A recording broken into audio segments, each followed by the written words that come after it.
In Berlin, Magda Goebbels poses for propaganda photographs with her 6 blonde children, the perfect Aryan family. Her husband, Joseph Goebbels, is Hitler's Minister of Propaganda, and these children are literally used as poster children for Nazi racial ideology.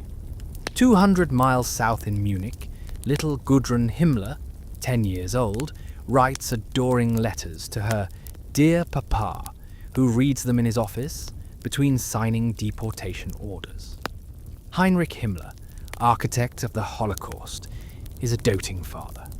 He brings Gudrun chocolates, takes her to his headquarters. She calls him Papi, and he calls her Papi. In Berchtesgaden, at Hitler's mountain retreat, the Führer himself plays with the children of his inner circle. He's particularly fond of the Speer kids. Albert Speer's 6 children often visit, and Hitler gives them candy, lets them play in his gardens. They think Uncle Hitler is wonderful. These children are growing up in palaces and mansions, looted from Jewish families, though they don't know that yet. They have the best tutors, the finest clothes, unlimited food while the rest of Europe starves. They're protected, privileged, and utterly convinced their fathers are heroes. Nicholas Frank, born in 1939, grows up in Wawel Castle in Krakow, the royal castle of Poland, seized by his father. He's literally living in a fairy tale castle, while just outside the walls, the Krakow ghetto is being liquidated. Children his own age are being rounded up for deportation to Auschwitz. But Nicholas doesn't know this. None of them do. Wolf Rudiger Hess, son of Rudolf Hess, Hitler's deputy, is 3 years old when his father flies to Scotland on a bizarre peace mission in 1941. The boy will spend the rest of his childhood worshipping a father he barely remembers, convinced of his innocence. Edda Göring, daughter of Hermann Göring, head of the Luftwaffe and Hitler's designated successor, is 12 years old in 1945.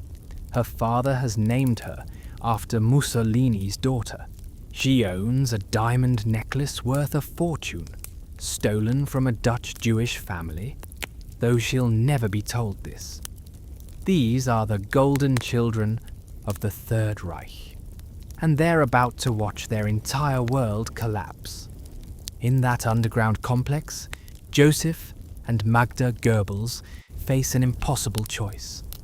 The war is lost.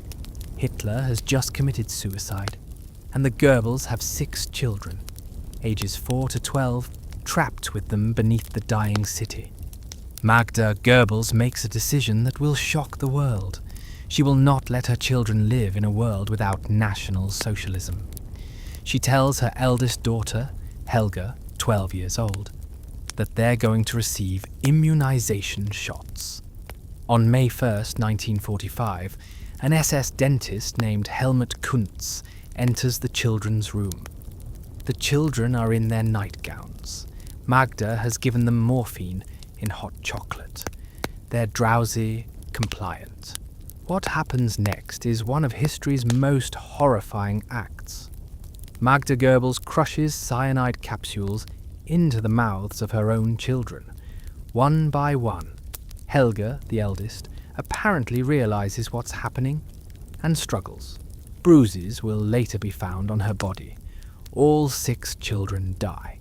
Their bodies will be found by Soviet soldiers days later, still in their nightgowns, in their bunk beds. Joseph and Magda Goebbels then walk up to the garden above the bunker and commit suicide themselves. But most Nazi leaders don't make this choice. Most are desperate to save their children, even as they realize what's coming. In Flensburg, northern Germany, Admiral Karl Dönitz, who Hitler named as his successor in his will, is trying to maintain some semblance of government. His sons are in the military. One has already been killed in action. His daughter Ursula is 18. They'll survive. In Berchtesgaden, the Allies are closing in on Hitler's mountain compound.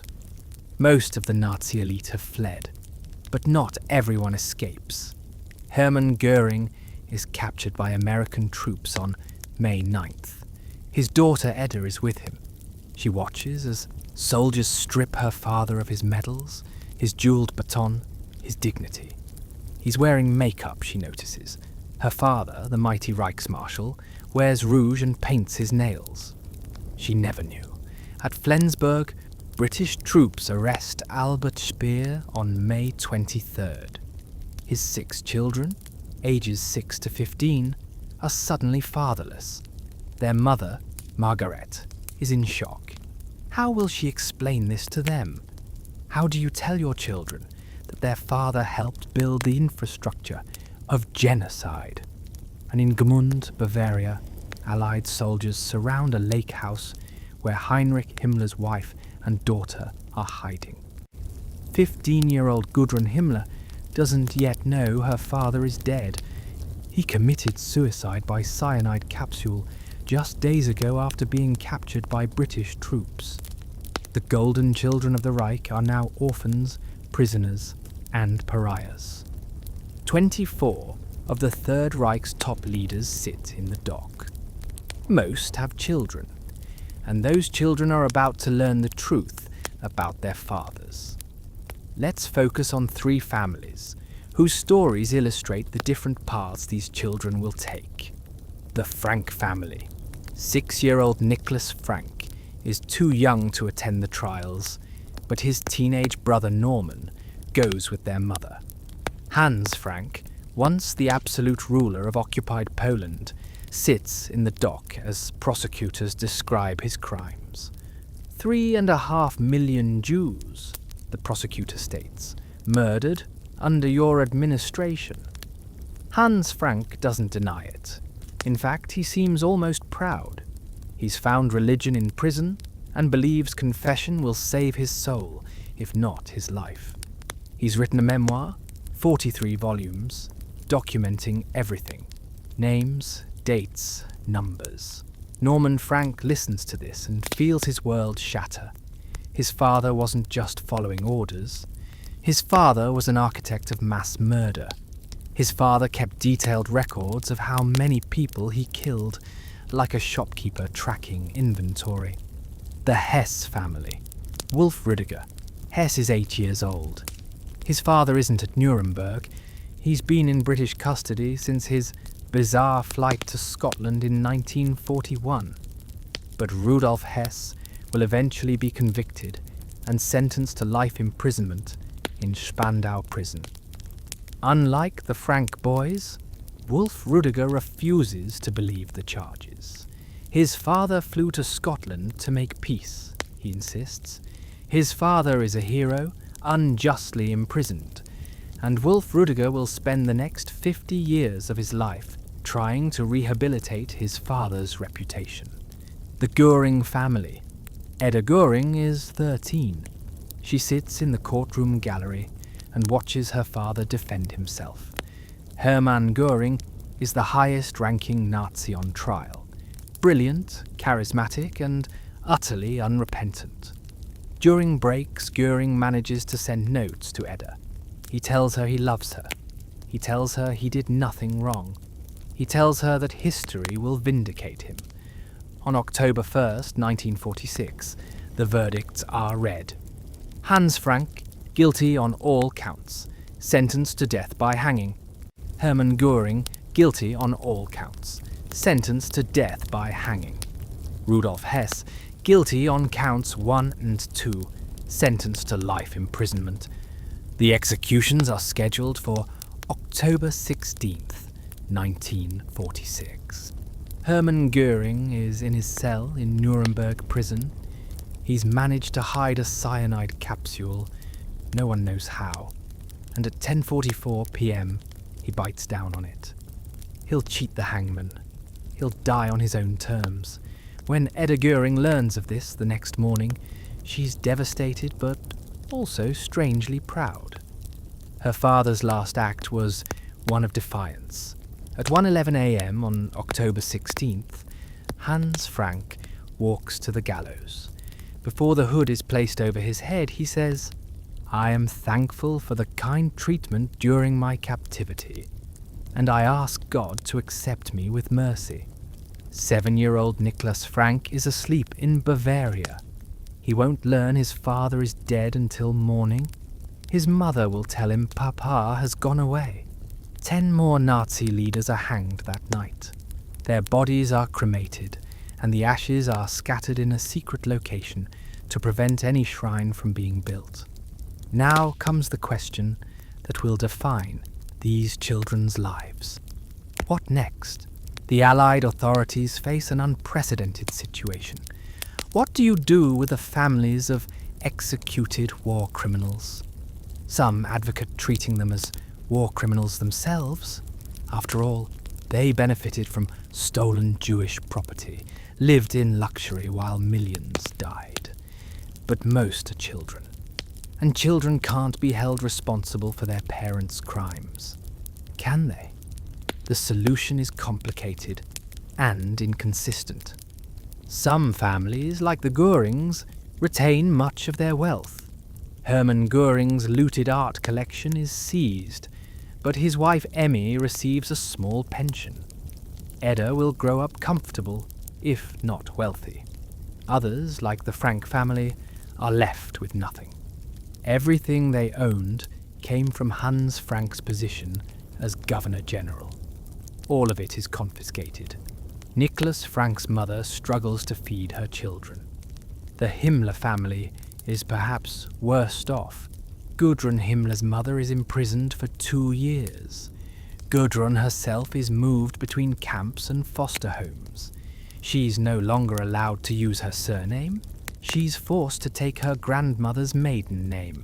She becomes Gudrun Burwitz. And then there's the question of education. What do you teach these children about their fathers? By the 1950s, Germany is divided, both literally and figuratively. West Germany is rebuilding, desperate to move forward. East Germany is under Soviet control, officially anti-fascist, but often quietly harboring former Nazis in positions of power. And the children of Nazi leaders are growing up, facing a choice: acknowledge or deny. The deniers. Gudrun Himmler, now going by Gudrun Burwitz, has made her decision. She's 17 years old in 1952, and she's convinced her father was a great man, unjustly condemned by victor's justice. She begins attending meetings of Stille Hilfe, Silent Help, a secretive organization that helps former SS members escape justice. These old Nazis tell her stories about her father, how loyal he was, how dedicated to Germany, how the Holocaust was exaggerated by Allied propaganda. Gudrun believes them. Or maybe she needs to believe them. She can't face the alternative. Wolf Rudiger Hess, now a teenager, visits his father in Spandau prison whenever allowed. Rudolf Hess is the only remaining prisoner there by 1966, the others having been released or died. The Hess family mounts a massive public relations campaign. Rudolf Hess is a political prisoner, they claim, a martyr for peace. Wolf Rudiger writes books defending his father. He gives speeches. He organizes protests demanding his father's release. He names his own son after his imprisoned father. Edda Goering, now a young woman, refuses to discuss her father publicly, but privately maintains he was innocent. She spends years in court fighting for the return of her father's property, especially his art collection, worth millions. The acceptors, but not all the children choose denial. In 1959, as we saw in the opening, Nicholas Frank makes a discovery that changes his life. Those photographs. That album. His father's own handwriting documenting his crimes. Nicholas makes a radical choice. He will not defend his father. He will not make excuses. he will confront the truth, no matter how painful. By 1963, he's publicly denouncing his father. He writes articles calling Hans Frank a mass murderer. His own family, his siblings, his mother, cut him off. They call him a traitor. "I hate my father," Nicholas says in interviews. "I hate what he did. I hate that I carry his name. I hate that his blood runs in my veins." It's shocking. It's almost unprecedented. And it makes Nicholas Frank a pariah in both circles, rejected by those who want to forget, and not entirely trusted by those who want to remember. Rolf Mengele, son of Josef Mengele, the angel of death of Auschwitz, faces a different dilemma. His father escaped to South America and is in hiding.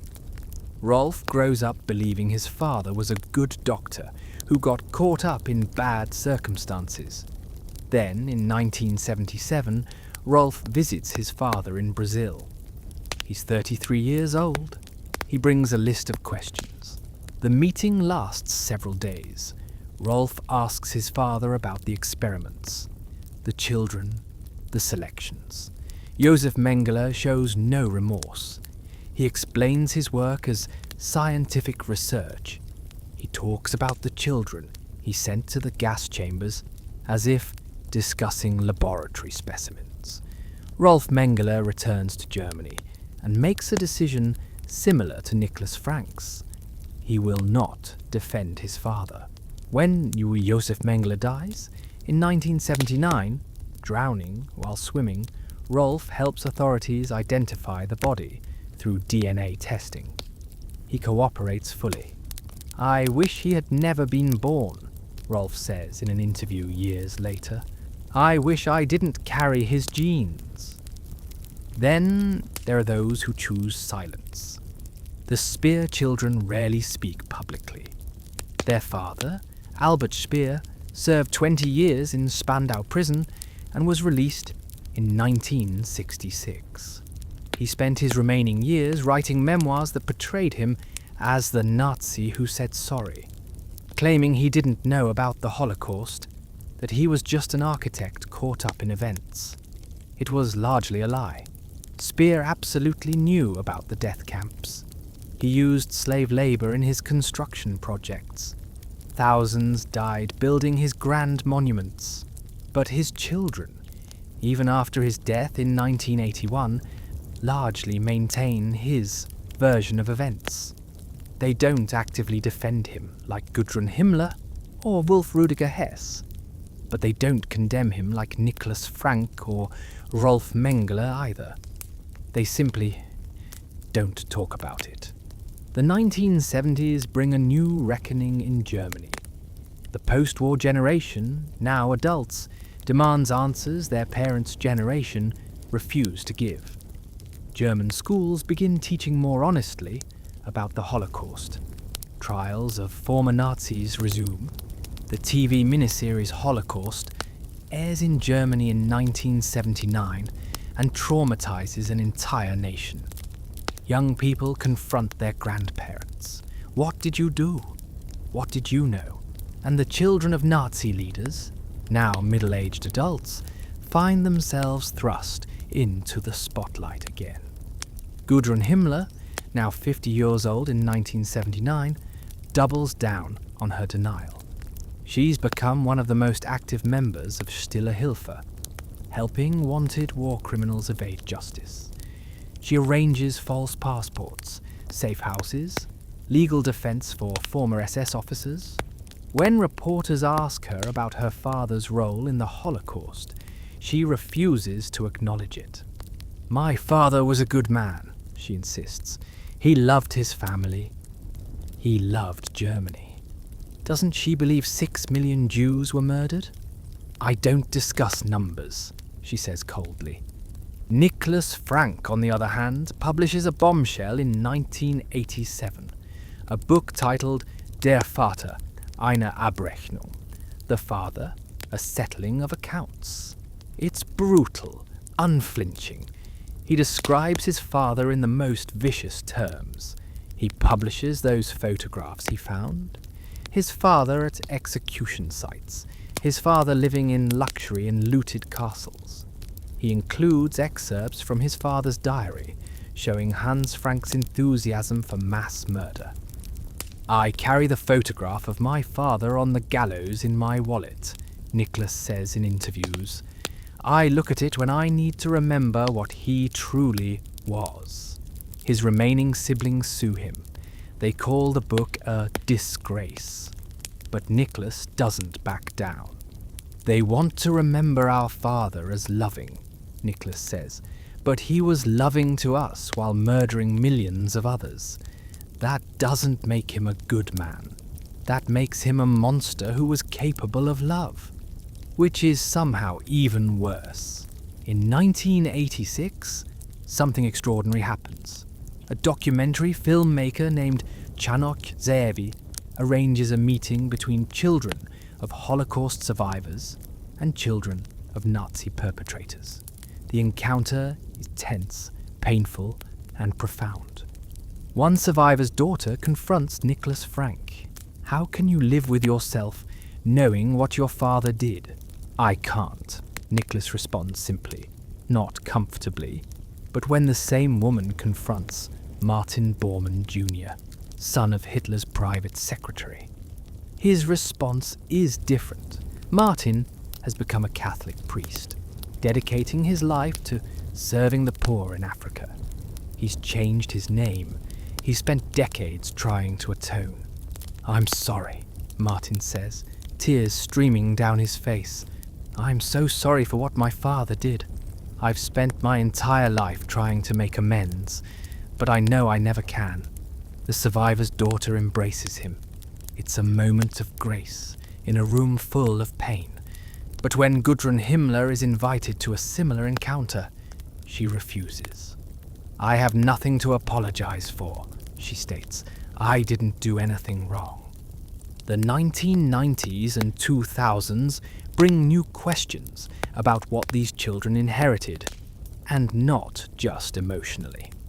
The legal battles. Edda Goering has been fighting in courts for decades over her father's property. In 2015, at age 86, she finally wins a partial victory. The Bavarian government must return some personal items belonging to her father, though not the looted art. But this raises uncomfortable questions. Should the children of Nazi leaders profit from their father's crimes? Even personal items in Goering's possession were likely bought with money that came from looted Jewish property.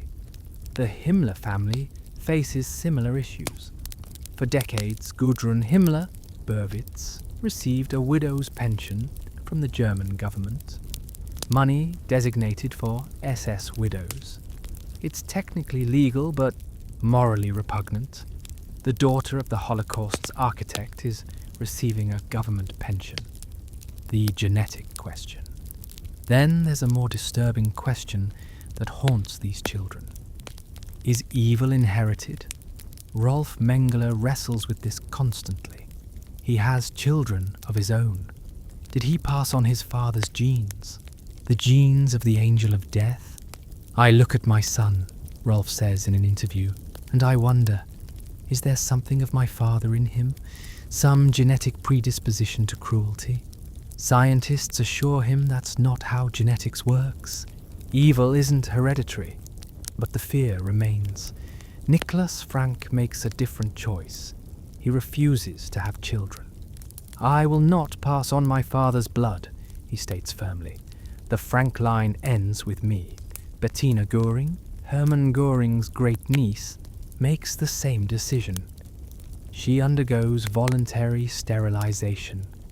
"I will not risk bringing another Goering into the world," she explains in a documentary. "The name, the genes, it ends with my generation." Some of the most powerful moments in this story come when the perpetrator's children meet the survivor's children, and sometimes the survivors themselves. 1995, Nicholas Frank travels to Poland. He visits the places his father ruled: Warsaw, Krakow, the sites of former ghettos. At Auschwitz, he meets an elderly survivor named Samuel Willenberg, one of the few who escaped the Treblinka death camp. Samuel looks at Nicholas for a long moment.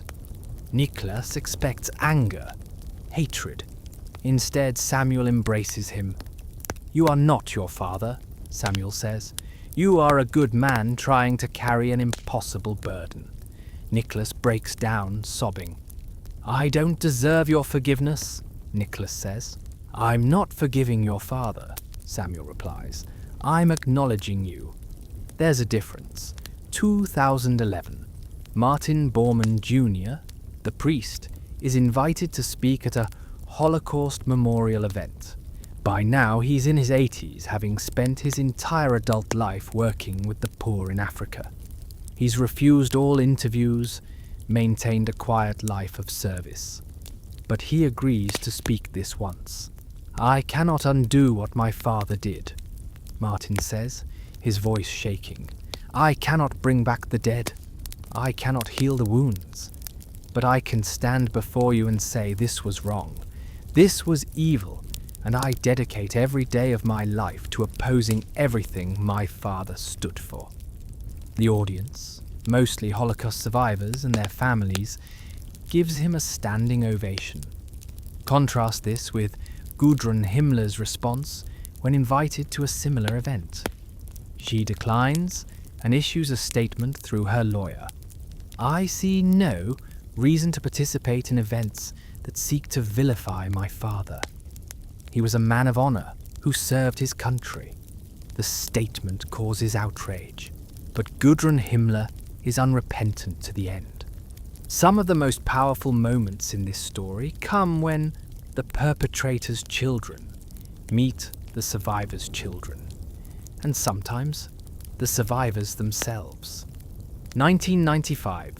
Nicholas Frank travels to Poland. He visits the places his father ruled: Warsaw, Krakow, the sites of former ghettos. At Auschwitz, he meets an elderly survivor named Samuel Willenberg, one of the few who escaped the Treblinka death camp. Samuel looks at Nicholas for a long moment. Nicholas expects anger, hatred. Instead, Samuel embraces him. "You are not your father," Samuel says. "You are a good man trying to carry an impossible burden." Nicholas breaks down, sobbing. "I don't deserve your forgiveness," Nicholas says. "I'm not forgiving your father," Samuel replies. "I'm acknowledging you. There's a difference." 2011. Martin Bormann Jr., the priest, is invited to speak at a Holocaust memorial event. By now, he's in his 80s, having spent his entire adult life working with the poor in Africa. He's refused all interviews, maintained a quiet life of service. But he agrees to speak this once. "I cannot undo what my father did," Martin says, his voice shaking. "I cannot bring back the dead. I cannot heal the wounds. But I can stand before you and say this was wrong. This was evil, and I dedicate every day of my life to opposing everything my father stood for." The audience, mostly Holocaust survivors and their families, gives him a standing ovation. Contrast this with Gudrun Himmler's response when invited to a similar event. She declines and issues a statement through her lawyer. "I see no reason to participate in events that seek to vilify my father. He was a man of honor who served his country." The statement causes outrage, but Gudrun Himmler is unrepentant to the end. But the story doesn't end with the second generation. There are now grandchildren and great-grandchildren of Nazi leaders, and they face their own reckoning.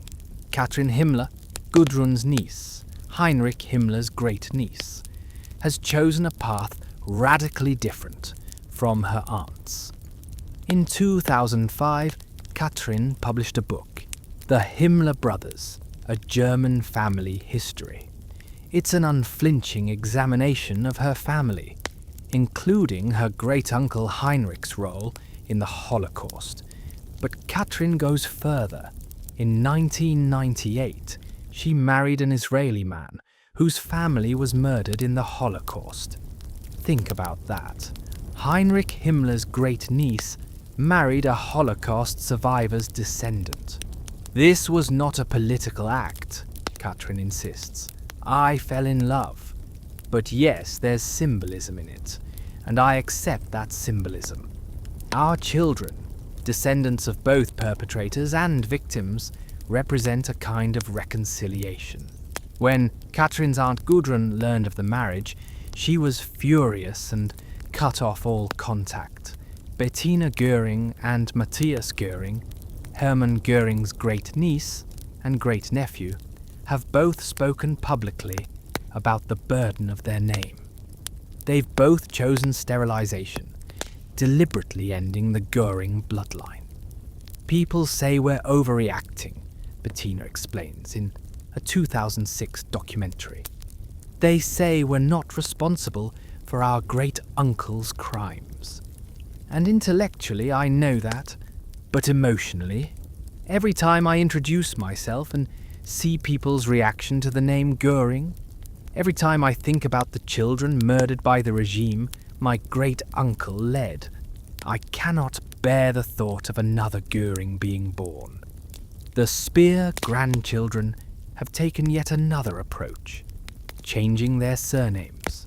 Several of Albert Speer's grandchildren legally changed their names to distance themselves from their grandfather's legacy. In interviews, they speak about the toxic inheritance of being a Speer, the constant questions, the guilt, the burden of a name. My grandfather tried to rehabilitate himself with lies. One grandson says in a 2017 interview, he claimed he didn't know about the Holocaust, but we have the documents. We know he did. So we're left carrying not just his crimes, but his dishonesty about those crimes. So what do we learn from all this? What does the story of these children, now mostly dead or elderly, teach us? First, the banality of perpetrators. Hannah Arendt famously coined the phrase, the banality of evil, after witnessing Adolf Eichmann's trial. These children's stories confirm that insight in a deeply personal way. Their fathers weren't comic book villains. They were people who loved their children, played with them, told them bedtime stories. Heinrich Himmler called his daughter Puppy. Hermann Göring gave his daughter jewelry. Hans Frank brought his sons to work. This is perhaps the most disturbing lesson. Monsters aren't recognizable as monsters to their families. They're just people, complicated, capable of love and atrocity simultaneously. Second, the impossibility of inheritance.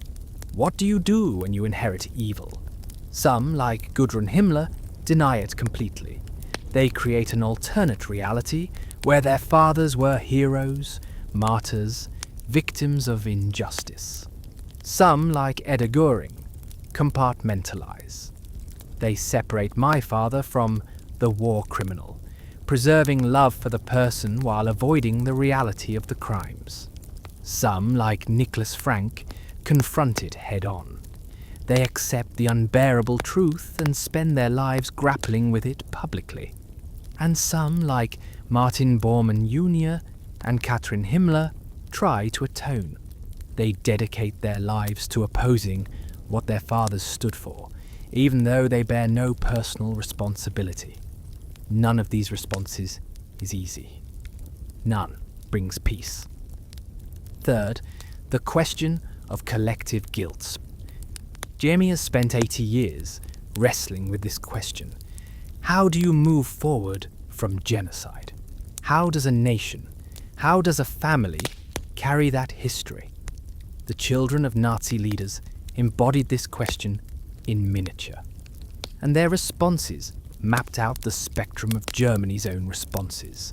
Denial, Gudrun Himmler, versus acknowledgement, Nicholas Frank.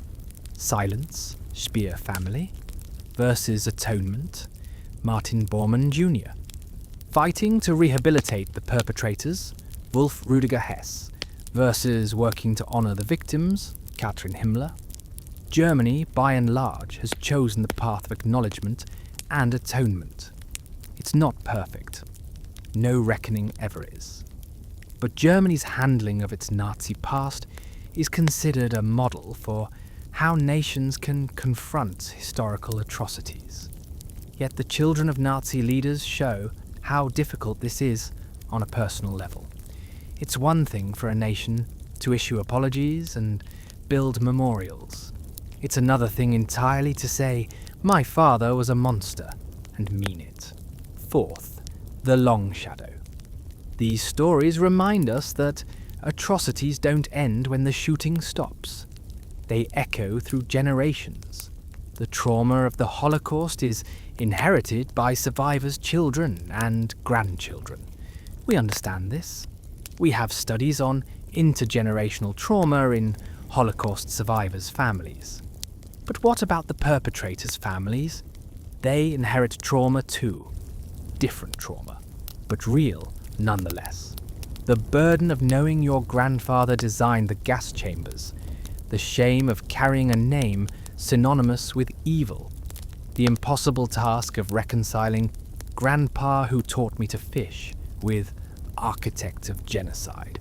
None of this compares to the victim's trauma, of course. The Himmler grandchildren's pain is not equivalent to the Holocaust survivors' pain, but it's real, and acknowledging it doesn't diminish the victim's suffering. Fifth, the power of choice. Perhaps the most important lesson is this: you choose who you are. Niklas Frank and his siblings had the same father, the same upbringing, the same blood. But they made different choices. Some defended Hans Frank. Niklas condemned him. Gudrun Himmler and Katrin Himmler are related by blood. But Gudrun spent her life helping Nazis escape justice, while Katrin married a Holocaust survivor's descendant and wrote books exposing her family's crimes. Biology is not destiny. Upbringing is not destiny. Even the most toxic inheritance can be rejected. It's 2025 now. The last of the Nazi leaders' children are dying, or already dead. Gudrun Himmler, gone. Edda Goering, gone. Wolf Rudiger Hess, gone. Niklas Frank is 85 and in declining health. Soon there will be no one left who remembers Papa as the man in the SS uniform. No one who sat on Heinrich Himmler's lap. No one who played in Hermann Goering's art-filled mansion. No one who lived in Hans Frank's stolen castle. The direct connection, that immediate personal link between the Nazi perpetrators and their children, is vanishing. And perhaps that's when the most important phase of this story begins. Because now we have great-grandchildren and great-great-grandchildren of Nazi leaders who never met their infamous ancestors. They know them only as historical figures, names in textbooks, faces in documentaries. Rainer Höss, grandson of Rudolf Höss, commandant of Auschwitz, was born in 1965, 20 years after his grandfather was executed. He never met him, but he spent his adult life giving talks at schools explaining what his grandfather did. "I tell students, this is what my grandfather commanded," Rainer says in his lectures, showing photographs of Auschwitz. 1 million people murdered, and he went home each night to kiss his children goodnight. He lived 100 meters from the gas chambers. His children played while people died. Rainer's message is clear. Evil doesn't announce itself. It doesn't wear a sign. It can live next door. It can be someone's loving grandfather. And maybe that's the ultimate legacy of these children's stories. In 1995, Niklas Frank gave a lecture at a German high school. A student raised her hand. "Herr Frank," she said, "why do you hate your father so much? He's been dead for 50 years. Why can't you let it go? Nicholas walked to the window. He was quiet for a long moment. Then he turned back to the class. Because, he said, my father was an ordinary man who did extraordinary evil. He wasn't crazy. He wasn't a psychopath. He was a lawyer, a music lover, a family man. And that's what terrifies me. He pointed to the students. Any of you could be him, under the right circumstances, with the right propaganda, with the right justification. Any of you could become my father. That's why I can't let it go. That's why I carry his photograph on the gallows. To remind myself, and anyone who will listen, that evil doesn't look like evil. It looks like us. The classroom was silent. The children of Nazi leaders are a warning, Nicholas continued.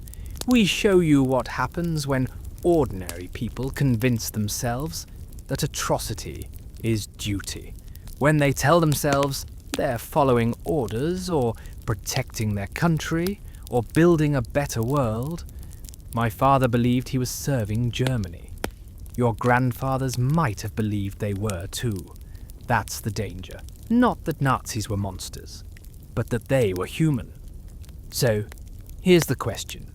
These children leave us with. What would you do?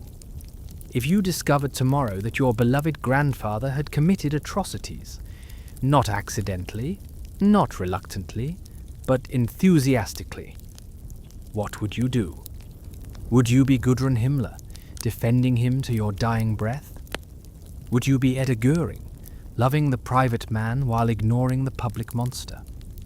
Would you be Nicholas Frank, denouncing him completely, carrying his sins like a cross? Would you be Martin Bormann Jr., dedicating your life to atonement? Or would you be Katrin Himmler, acknowledging the horror but refusing to let it define your entire existence? There's no right answer. Or rather, there are multiple right answers. Each person has to find their own way to carry an unbearable inheritance. Today, if you Google Himmler, you find two stories. You find Heinrich Himmler, architect of the Holocaust. But you also find Katrin Himmler, his great niece, who has dedicated her life to historical truth, and married into a Holocaust survivor's family. If you Google Frank, you find Hans Frank, the butcher of Poland. But you also find Nicholas Frank, who has spent 60 years ensuring his father's crimes are never forgotten. If you Google Goering, you find Hermann Goering, Hitler's designated successor. But you also find Bettina Goering, who underwent sterilization to ensure no more Goerings would be born. The names carry both legacies now, perpetrator and resistor, denier and truth-teller, the original sin and the attempt at redemption. These children, the ones who chose truth over denial, they gave us something invaluable. They showed us that you can reject your inheritance. That blood doesn't determine destiny. That you can look at the worst thing imaginable and say, this happened. My family did this, and I will not make excuses. That takes extraordinary courage. It would have been easier for Nicholas Frank to stay silent, to change his name, to move away and build a new life where no one knew who his father was. It would have been easier for Katrin Himmler to keep her family research private, to marry quietly, to not write books exposing her great-uncle's crimes. It would have been easier for Rolf Mengele to maintain the fiction that his father was just a doctor caught up in circumstances, but they chose the harder path. They chose truth, and in doing so, they broke the chain of inheritance. Let me leave you with this image. It's 2007. Nicholas Frank is 68 years old. He's giving another lecture, another school visit, another attempt to ensure the past isn't forgotten. After the lecture, a young woman approaches him. She's crying. "My grandfather was SS," she whispers. I just found out. I don't know what to do. Nicholas looks at her. He reaches into his wallet and pulls out that photograph. His father on the gallows, the one he's carried for 60 years. Don't carry this, he says, handing her the photo, then taking it back. I carry this so you don't have to. Your grandfather's crimes are not your burden, but knowing about them is your responsibility. Remember them, teach about them, but don't let them destroy you. The young woman nods, tears streaming down her face. What was his name? Nicholas asks gently. Your grandfather, she tells him. Nicholas doesn't recognize it. Not a leader, just a soldier. Just one of thousands. He was probably nobody important, Nicholas says. Not famous like my father. But that's actually the more important story, isn't it? Because the Holocaust wasn't carried out by 24 leaders. It was carried out by thousands of ordinary men. SS, soldiers, railway workers, bureaucrats, people like your grandfather. He puts a hand on her shoulder. You're not responsible for what he did, but you are responsible for what you do with that knowledge. Don't bury it, don't deny it, face it, and then choose to be different. That's the legacy of the children of Nazi leaders, the ones who chose truth, the ones who chose differently. They couldn't change the past. They couldn't bring back the dead. They couldn't undo the Holocaust or erase their fathers' names from history. But they could choose who they would be. And in making that choice, they showed the rest of us that even the most toxic inheritance can be rejected. That you can come from evil and choose good. That the sins of the father don't have to become the sins of the son. Or the daughter. Or the grandson. Or the great-granddaughter. The chain can be broken. That's their gift to us. Nicholas Frank, now 85 years old, as of 2025, still giving occasional lectures from his home in Germany. His books, The Father and My Mother, remain controversial bestsellers. He never reconciled with his siblings. He never had children. He still carries that photograph. Katrin Himmler, now in her 50s, living in Berlin with her Israeli husband and their children. She continues to write and speak about her family history. She has not spoken to Gudrun Himmler's children, who maintain their mother's position that Heinrich Himmler was innocent. The Speer family, Albert Speer's 6 children, are now elderly or deceased. Most avoided public life. Several grandchildren changed their surnames. The family has never collectively addressed their father/grandfather's lies about his knowledge of the Holocaust. The Hess family, Wolf Andreas Hess, Rudolf Hess's grandson, continued his father's campaign to rehabilitate his grandfather until his own death in 2014. His family maintains a website claiming Rudolf Hess was murdered by British intelligence. Bettina and Matthias Göring, both still living in Germany, both childless by choice. They rarely give interviews, but occasionally appear in documentaries about their family legacy. Rainer Höss, grandson of Auschwitz commandant Rudolf Höss, now in his 60s, continues giving lectures at schools and Holocaust memorial sites about his grandfather's crimes. The Mengele family. Rolf Mengele died in 2001.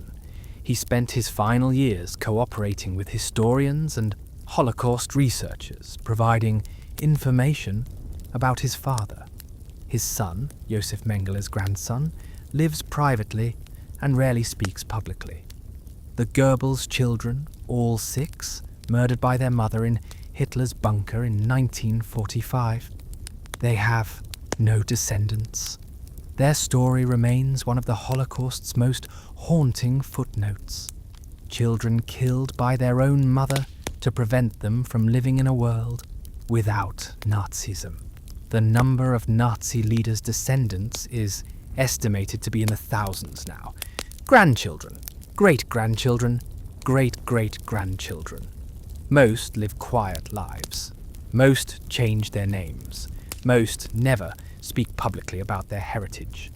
But a few, like Nicholas Frank, like Katrin Himmler, like Rainer Höss, chose to speak, to remember, to ensure that their family names, synonymous with evil, might also become synonymous with truth-telling. That's how they live with the inheritance. That's how they broke the chain.